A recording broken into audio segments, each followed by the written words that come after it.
Baik, selamat malam. Terima kasih atas waktunya. Perkenalkan nama saya Termiti Febrianto, siswa dari Analytics and Data Science, batch 14. Di sini saya akan mempresentasikan terkait proyek saya yaitu shopping mall page search analysis yaitu marketing campaign. Untuk introduksinya, untuk yang pertama ini page search merupakan uh, bentuk iklan pencarian. Nah, ini adalah cara yang terjangkau dan juga dapat diperluas untuk mempromosikan situs web dan dirancang untuk menghubungkan iklan dengan pencari yang sedang aktif untuk terkait layanan atau produk yang ditawarkan oleh sebuah perusahaan. Nah, PPC atau pay per click adalah salah satu jenis campaign marketing campaign yang berbayar, dan PPC ini juga bekerja dengan cara perusahaan itu menempatkan iklan mereka di dalam tautan yang berbayar di mesin pencari, misal Google, untuk suatu kata kunci yang terkait dengan bisnis perusahaan. Lalu mesin pencari akan menampilkan iklan tersebut di bagian atas halaman hasil pencarian mesin pencari atau SERP, dan akhirnya perusahaan membayar mesin pencari biaya untuk setiap klik pada tautan tersebut. Jadi ini untuk contoh uh, page search yang ada di search engine. Selanjutnya hal yang perlu diperhatikan itu hasil pencarian itu akan berbeda untuk setiap pengguna karena adanya algoritma Google. Nah, PPC ini juga menguntungkan dan juga ada yang mahal. Keberhasilan PPC juga bergantung pada baik bisnis merencanakan kampanye mereka dan memahami matriks dan mendasarinya. Selanjutnya ini ada problem statement dan goals dari project ini, yaitu stakeholder dalam divisi marketing seperti manajer marketing atau direktur marketing seharusnya dapat dengan cepat mengambil keputusan dari data-data yang telah dikumpulkan. Nah, ini gunanya untuk menjalankan suatu PPC campaign berdasarkan matrix ROAS, CPC, CPM, dan lain sebagainya. Nah, untuk PPC campaign itu sendiri, manajer marketing seharusnya dapat mengoptimalkan kelompok iklan PPC campaign yang akan datang dan berdasarkan matrix untuk setiap kelompok iklan dalam periode saat ini dan periode sebelumnya. Dari problem ini dapat tarik kesimpulan atau keputusan bahwa goals yang akan dicapai ialah yang pertama, membuat dashboard untuk manajer marketing untuk memahami dan memonitoring PPC campaign dengan membandingkan matrix revenue, conversion matrix, dan traffic matrix. Lalu untuk yang kedua, menunjukkan matriks pemasaran untuk setiap kelompok iklan berdasarkan pencocokan kata kunci agar manajer pemasaran atau marketing manager dapat mengoptimalkan kelompok iklan PPC di setiap periodenya. Nah, ini tentunya kita perlu yang namanya user flow untuk membuat dashboard dari goals di atas. Untuk mengembangkan dan melanjutkan analisis tersebut, kita perlu yang namanya user flow, dan kita perlu mengetahui user flow agar bisa mencari periode bermarketing yang ada di periode sekarang. Selain itu, mereka juga ini juga dapat dibandingkan antara matriks konversi dengan matriks traffic tadi untuk memahami sumber pendapatan dan metrik cost pada periode saat ini dan periode terbaik yang sepanjang periode untuk mendapatkan insight yang lebih baik. Nah, ini berikut ada diagram dari user flow-nya, yaitu yang pertama ini dari mulai, lalu selanjutnya user ingin melihat PPC campaign, selanjutnya user ingin memahami marketing campaign terkini untuk mendapatkan suatu ide umum terkait langkah ke depannya seperti apa, dan selanjutnya user manager marketing dapat membandingkan performa marketing campaign-nya per periode. Selanjutnya, user dapat menganalisa periode terkini dengan periode yang lainnya. Selanjutnya, user mendapatkan insight dari performa atau kinerja marketing per periodenya. Selanjutnya, user dapat menganalisa kinerja dari tipe ads untuk optimalisasi. Selanjutnya, memulai perencanaan untuk pemasaran yang akan datang dari insight dashboard. Dan berakhir. Nah, ini untuk dataset explanation. Dataset ini terdiri atas 12 kolom dan 100 baris. Jadi bentuknya dataset ini 12 kali 100. Kemudian di dalam dataset ini terdapat variabel yang memiliki gabungan pengkodaan variabel yang melibatkan add type, device, dan match type yang termuat di dalam add group sebagai berikut ini skemanya. Ya, ini contoh variabel sub, exact, dex, dash, atau dan over. Nah, match type-nya itu exact, terus selanjutnya ini device itu desktop, lalu untuk add group-nya itu sendiri adalah over. Nah, berdasarkan dari tabel di atas dapat ditarik suatu informasi variabel ini, suatu variabel tersebut ada dibagi menjadi 3 yaitu add group, match type, dan device. Nah, berdasarkan data di atas juga kita dapat menemukan matriks juga dari ekstrak variabel dataset tersebut. Kita akan mendapatkan matriks revenue over ad spend atau disingkat dengan ROAS, lalu match type dan device. Nah, ini untuk display insight dan analisis exploration resultnya dan dashboard visualisasinya. Ini tampilan dashboard secara overview-nya. Lalu untuk matriks di atas merupakan ini. Nah, matriks ini merupakan cost revenue, rata-rata cost per conversion, rata-rata CPC dan rata-rata CPM. Dan bersama dengan total revenue dan cost.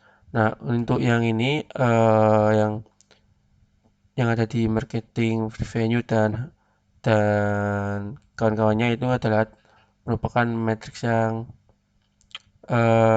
memiliki tanda panah atau tanda bawah. Nah, ini merepresentasikan persentase yang mewakili perbandingan antara metrik bulan berikutnya dan bulan sebelumnya. Dan persentase tersebut menggambarkan perubahan dalam persentase antara periode tersebut. Nah, ini ada menu periodenya, jadi kita bisa melihat antara marketing revenue di periode sebelumnya, di bulan sebelumnya, atau bulan tertentu gitu untuk melihat bulan mana yang memiliki kinerja atau performa yang terbaik atau perbandingan yang terbaik begitu. Setelah memahami matriks revenue dan marketing cost, marketing manager diharapkan menggabungkan matriks pendapatan dan cost yang termuat dalam scoreboard dengan matriks conversion dari waktu ke waktu untuk mendapatkan insight lebih lanjut tentang hubungan antara semua matriks tersebut seperti yang dijelaskan sebelumnya. Jadi untuk ini performa dari matriks conversion di sepanjang waktu itu dapat dibagi menjadi match type dan kategori matriks ya device. Nah, ini kita dapat ketahui trendsnya conversion itu menaik atau turun, sedangkan ini adalah rata-rata, sebelah kanan adalah rata-rata dari tingkat trends dari matrix conversion itu sendiri gitu. Jadi perkembangan matrix ini dalam periode waktu itu ditampilkan melalui diagram batang dan dapat dikelompokkan berdasarkan device-nya ataupun tipe matching-nya sehingga kita dapat dengan mudah membandingkannya dengan conversion dari waktu ke waktu. Jadi untuk langkah terakhir buat manajer marketing dalam meninjau kinerja ad group atau ad type-nya itu dalam suatu page search marketing, ini lebih ke menunjukkan bahwa mana sih iklan yang memiliki target yang serupa dan umumnya biasanya digunakan untuk iklan-iklan yang memiliki kinerja yang terbaik gitu. Jadi kita perlu juga yang namanya tabel. Nah, tabel ini merupakan tabel yang ad group atau tabel ad group itu diorganisir berdasarkan tipe pencocokan sehingga marketing manager juga dapat mengevaluasi kinerja match type-nya. Dan ini terdapat dua menu, yaitu yang pertama menu perbandingan kinerja ad group di setiap periode marketingnya, lalu yang kedua menu match type-nya untuk buat memilih tipe yang seharusnya direview atau akan dianalisis oleh marketing manajernya. Ini untuk contohnya. Nah, lalu ini untuk insight dari analisis data. Untuk pengumpulan insight dari pernyataan di atas atau dari dashboard tersebut, untuk yang pertama, bagaimana kinerja metrik pendapatan dan biaya dalam periode saat ini. Semua metriknya ini mengalami peningkatan secara drastis dari periode sebelumnya, kecuali untuk cost per conversion. Meskipun ini masuk akal juga sih, karena biaya pemasaran telah meningkat cukup drastis juga, yaitu sebesar 258,76%.